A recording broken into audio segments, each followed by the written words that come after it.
My name is Athena Beth Black, and for the last 10 years I've been practicing and studying various forms of Wicca, witchcraft, paganism, etc. On this channel we find magic in the mundane and talk about how to enchant your everyday life. If that sounds like something you would enjoy, I hope you'll consider subscribing. Also, if you are interested in a lot more content, I am on Patreon, and over there I have at least another 140 plus videos, so let's get to it, shall we? So recently, during one of my 30 Days of Magic, I talked about illustrations and how to illustrate your Book of Shadows if you're not an artist. We talked about cutting pictures out of books, tracing, etc. I'll put a link for that one below also. But I wanted to show and share with you my #1 favorite way to add art to my Book of Shadows, especially if it's any kind of an illustration of a goddess. If this seems a little familiar to you, yes, I have shared this before, but here we are again. This is my oldie but goodie Book of Shadows, and honestly, even though I have a larger one that is just gorgeous and beautiful, I think this one's my favorite. I just love it. I love the fact that it is old now, and of course I made it look super old. I love just it's beat up, it's ratty. I love it. That's my aesthetic, beat up and ratty. I'll show you some of the pages inside so you can see how I get around not really being very artistic. I've done full videos on this in the past. If I remember, and if they're public, I'll link them below. One of the very first pages when you open it up is I colored from a coloring book a picture of, I decided she was Athena, the goddess. She has an owl. I just thought she was beautiful, and so I colored and glued that in my book. I'm still proud of how she turned out. I think she's gorgeous, and she makes me happy. I'll show you in a moment where I got her picture. I have vellum. Super thin vellum paper is a cool way to add art without having to be artistic. In the beginning, when I first started working on this Book of Shadows, I wanted to have a goddess for every Sabbat, right? Didn't end up following through with that, but that was the goal. Here is another. This is my Yule goddess. She doesn't have a name, but obviously everything for owls and beautiful goddess-looking creatures. Okay, my Ember, this was my first page I ever did, actually. And I decided she was going to be my Bridget. I thought she's so pretty. My Ostara. And she's one I know I've mentioned in these videos before, so if you ever watch my videos, some of this is a repeat, but she had wings originally. She was a fairy. A lot of these are fairies and nymphs and things, and I used paint in the background to cover up her wings because I wasn't going for a fairy. I was going for a beautiful Ostara goddess. Beltane. The kids are loud outside. I thought she turned out wonderful. And I have such an affinity for fox. And one Beltane years ago was when I first discovered that there was a family of foxes living in my yard, in my backyard, under a porch, and it just made sense to include that one. Sometimes I've for years gotten those Llewellyn wall calendars, and sometimes if there's a picture I really like, I will cut one of those out from the calendar and include it. I even have that in the very first page. I loved that picture. Yeah, I think that's most of it from this. And the reason I wanted to show those to you and share those with you is I wanted to show you where I got those pictures and what my motivation was. This was my very first one. This is where the ones that were fairies that I painted over their wings, where they came from. Not every picture in here is beautiful. Some of them I'm not a big fan of, but some of them are nice. And actually, if you see on the back, there's the one I got for my Bridget. That's just so pretty. These are lovely, and these were my favorite until I found... Hi again. So somehow I have lost the footage of the coloring books I shared with you, which I didn't realize until I started editing it today. Meanwhile, Cookie the Magic Dog is yakking over here. I don't know why. So it's just going to be one of those, right? He's in a cone, yada yada. I won't bore you. Okay, so here are the coloring books I wanted to share with you. First, I will show you the ones I love the most and the ones that I have actually used in my Book of Shadows. Wow. Wow, that was an interesting sound you just made. Tanya Bond is my most favorite of all the artists whose drawings are made into coloring books. We'll recognize a familiar face, and you'll recognize that I colored mine almost identical to this because I liked it so much and because I have such insecurities with my abilities to color. I bought several of her coloring books. They all feature a beautiful woman and usually a little animal sidekick.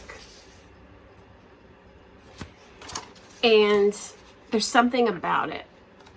If you ever look online and look at how other people color her stuff, you'll see where some of my insecurities come from. I should never allow myself to look at how other people color things because apparently artists who create constant perfection also like to color. So the idea of coloring books, one of the ideas for grown-up coloring books is that you can use it to relax or meditate. I can't, but a lot of people can. That said, there are a few that I've colored that I knew I would not put in a Book of Shadows. I just colored because it looked cool. I remember doing this one at the beach and I think it turned out pretty good. I like the fact that she looks kind of mermaidy. I don't like the background. If I ever was to do something with this, I would paint the background probably or use some type of other material because the background I don't like. There's another one I thought turned out pretty nice. I don't know if I'll do anything with her, but I spend forever on stuff like these flowers. It's so rare I color because, well, I don't color at all anymore. I found new things to occupy my time. But this does make me kind of want to get it back out. Snow days might be a thing of the past in terms of school this year. Like, I don't think my kid will get to have school canceled at all, even if we have a blizzard, because everything's online. But back in the old days, pre-pandemic, snow days were a day I would color because that was such a time out of time, a free day. It wasn't like a weekend where I'm trying to pack in a bunch of errands and laundry and BS. It was a free day. And I would like to get back into the habit of this. I don't know. This one I love. I can't believe I haven't colored her yet because she's magnificent. I think she would make a good Lunisad or Lammas type goddess if I was still doing the goddess in my Book of Shadows. It would make her hair look like wheat and straw and all that. There's another one, Astro Inklings. Okay. I've only done a couple out of here, but I have to show you what I did. So I got this one around the time I first put blue in my hair. It's still there. It's not showing much these days because I haven't seen a hairdresser in over a year. But 3+ years ago when I first put blue in my hair, I colored this one. This is Libra, so wanted her to, I don't think she's me, but I just, Libra, right? I thought it looked really good.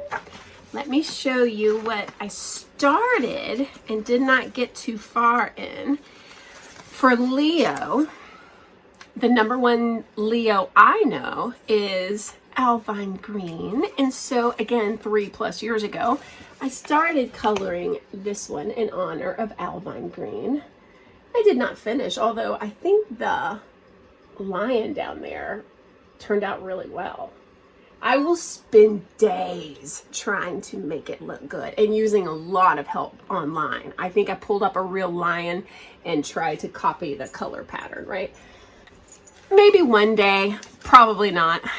Maybe one day I will color all 12 of the zodiac and try to find people or use people I know as kind of inspiration. My mother was an Aquarius, but this of course looks nothing like my mother, but I could still color in honor of her with her favorite colors and her hair color. I think Virgo is gorgeous. She is so pretty. Look at her. I would have to color her with Ember HoneyRaven type colors because Virgo, right? This book also has 2 of each picture. So if you do one and you don't like it, or if you want to make it, if you want to do it again for whatever reason with different colors, it's in there twice. And these pictures have nothing on the back of them. So you can use all kinds of different mediums, markers, ink, paint, whatever. Maybe not worry so much that it's going to bleed through. I would highly recommend, even so, putting a blank sheet of paper in between it just to protect your work. And I'll show you my last one that I have by her. This is a mini inkling. And this one I took on the airplane when we went to Disney that first time back in 2017. Honestly, that's the last time I did much coloring. This one has elemental pictures. It also has random other stuff. I mean, like zebra mood. I probably won't ever do anything with that. That one might be good to practice with because I'm not in love with it. So if I ruin it, it's not the end of the world. But it has earth, air, fire, water. I'm an air sign. This is air. Obviously, I haven't colored it. But if I included the zodiac women coloring, then I think I'd also like to do the signs, the elements. Air, earth. I can imagine such cool stuff. Fire. What are you doing? Water. I'll tell you what I have done in here. It's called Flora, but for me, it's kind of Mother Earthy. I remember working on that on the airplane. 3 or 4 hour flight, and I almost finished this. I take my sweet ass time. The other thing I included in that lost footage was a bunch of other coloring books I've bought over the years. I don't really like any of these that much, but I mean, they're fine, but I don't really use them. There's this one. I don't think I've used anything out of here. It was cheap. I get all this stuff on Amazon. It was really inexpensive. I do like that, again, it doesn't have a back on it, but there's like, I mean, it's kind of triple moon. I mean, they're cute. This is another one I should probably practice on because I don't care how it turns out. It'd be good to practice the shading and stuff. Wheel of the Year, that could be useful. Okay, there was this one. I showed this in a video years ago, and I still have never used it. I heard once if you color the tarot, you can kind of tune in more with what message that card could bring. It's just major arcana. This is one I showed in that video years ago about how he looks a little sketchy, shifty. I mean, it's cool. I could have fun with that if I ever decided to color in my life. This is one back from the very, very early days. I think I didn't use any of these. They're very busy, pretty pictures. I didn't use any of them in my Book of Shadows, though. I started this one. I didn't get very far. I'm pretty sure I worked on this back when I still drank. So I'm like 4 years sober now, and I think I liked how the earth turned out, and then I started going crazy with the purple, and I was like, I'm ruining this. I should not color drunk or tipsy. But look at how beautiful some of these are. Isn't that beautiful? That reminds me a little bit of Bell Wynn's art. Gorgeous, gorgeous, gorgeous, gorgeous. All of these came from Amazon. I'm not putting the link below because I don't even know if they still sell this, and yeah. This is the last one. Again, haven't used it. This is a really good one though. I'm sure, yeah, it's Llewellyn. It features the different artists that Llewellyn likes to use in their calendars and their little planner things. Different styles. I started on a Wheel of the Year, haven't finished. Oh, my whiny baby. Some of their stuff looks like etching, which is cool. I mean, all of it's cool. Then some of it looks like this. This is not my jam, but it might be other people's jam. I will say one cool thing is it's organized by the Wheel of the Year. I definitely like these etching ones. I think they're a little harder probably for me to figure out how I want to color it, but I like the etching ones more than I like just the regular drawing. I mean, this is totally cute, but yeah, it's good for practicing. It's totally cute. Not really my thing, especially when you compare it to this. But it's just art style. It's what you're into. In sum, this was a long, disjointed, very distracting video about another way to add art to your grimoire / book of shadows, especially if you don't feel good as an artist or don't feel like you have any talent or you have a fixed mindset. All right, say bye. I love you. Okay. Thanks for watching, guys. Don't forget to like, subscribe, hit the bell, all that good stuff, and see links below for more stuff. Take care of you. See you next time. Love you. Bye-bye. Peace.